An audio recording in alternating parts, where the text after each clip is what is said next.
Iran के supreme leader Khamenei ने Tehran में अपने समर्थकों को संबोधित किया और जब वो ये भाषण दे रहे थे तो इस भाषण को वहां के नेशनल टीवी पर प्रसारित किया गया। अपने आज के भाषण में उन्होंने 3 बड़ी बातें कही हैं। पहला, ईरान में इस्लामिक शासन की स्थापना सैकड़ों हजारों लोगों के बलिदान से हुई है और उनकी सरकार इन प्रदर्शनकारियों के सामने झुकेगी नहीं।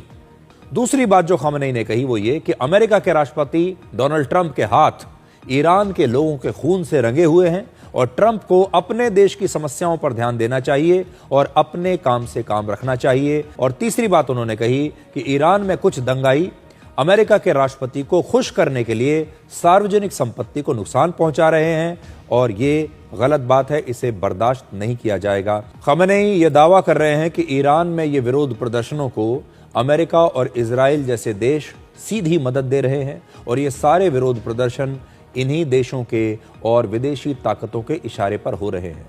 लेकिन इसकी सबसे बड़ी वजह जो बताई जा रही है वो है महंगाई। ईरान की मुद्रा जो है, वहां की करेंसी, वो है ईरानी रियाल। इसमें ऐतिहासिक गिरावट आई है।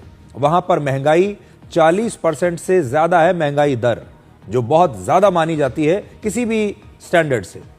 और इसकी वजह से वहां पर जो जरूरी सामान है, जिंदा रहने के लिए भी आपको जो जरूरी सामान चाहिए, खाने पीने का भी, वो सब बहुत महंगा हो चुका है और आम जनता की पहुंच से बाहर हो रहा है।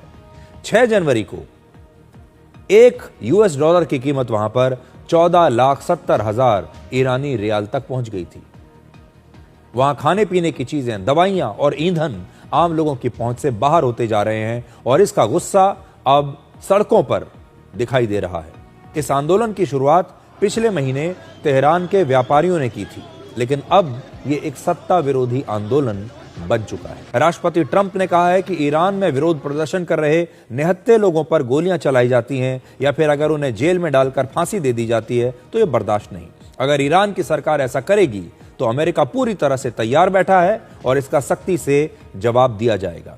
आपको याद होगा, पिछले हफ्ते अमेरिका ने वेनेजुएला पर हमला करके वहां के राष्ट्रपति निकोलस मदुरो को गिरफ्तार कर लिया था।